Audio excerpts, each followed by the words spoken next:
আচ্ছা, তুমি কি কখনো কাউকে এতটা ভালোবেসেছো যে সে তোমাকে ভালোবাসে না জেনেও তুমি তাকে ছাড়তে পারছো না? আজ একটা মেয়ের গল্প বলি। মেয়েটা একজনকে ভালোবাসতো।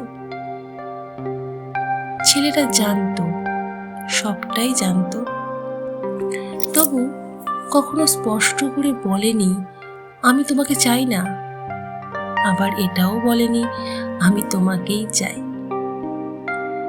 সে মাঝামাঝি রেখেছিল, আর মেয়েটা করেছিল অপেক্ষা।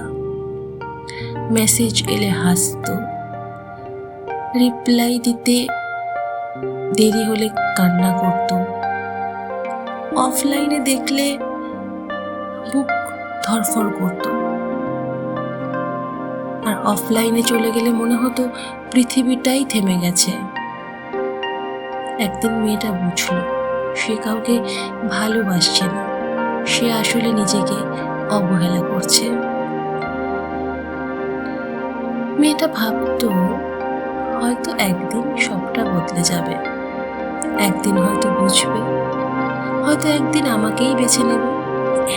কিন্তু বাস্তবটা কি জানো? যে তোমাকে সত্যি মন থেকে চাইবে সে কখনো তোমাকে কষ্ট দেবে না, সে কখনোই তোমার চোখে জল আসতে দেবে না। এখন প্রশ্ন হলো, এই রকম সিচুয়েশন থেকে তুমি কিভাবে বের হবে?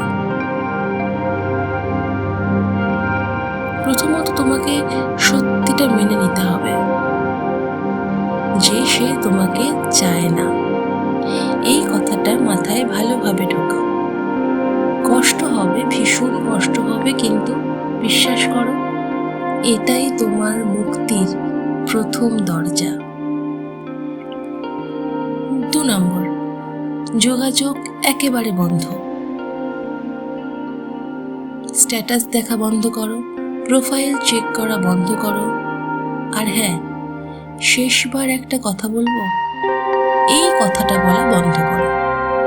তুমি যত যোগাযোগ রাখবে এই ক্ষতটা শুকাতে ততটাই দেরি হবে। নিজের অপমানটা মনে রাখো।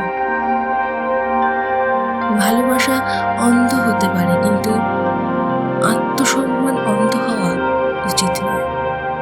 যে তোমাকে অপশন বানিয়েছে তাকে প্রায়োরিটি বানানো বন্ধ করো। 3, ব্যস্ত হও, কিন্তু পালিয়ে নয়, নিজেকে প্রমাণ করার জন্য নয়।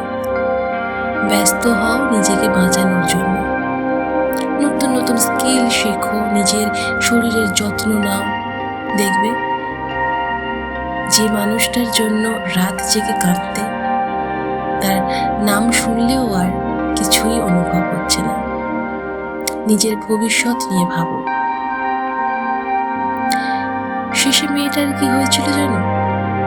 সে ছেলেটাকে পায়নি, কিন্তু সে ফিরে পেয়েছিল নিজেকে। আর যেদিন সে নিজেকে ফিরে পেল সেদিন সে বুঝল ভালোবাসা ভিক্ষা করে পাওয়া যায় না, ভালোবাসা প্রাপ্য হলে আসে। যে তোমাকে চায় না তাকে ছেড়ে দেওয়া হেরে যাওয়া নয়, এটা নিজের প্রতি সম্মান। আজ থেকে তাকে নয়, নিজেকে বেছে নাও। ধন্যবাদ।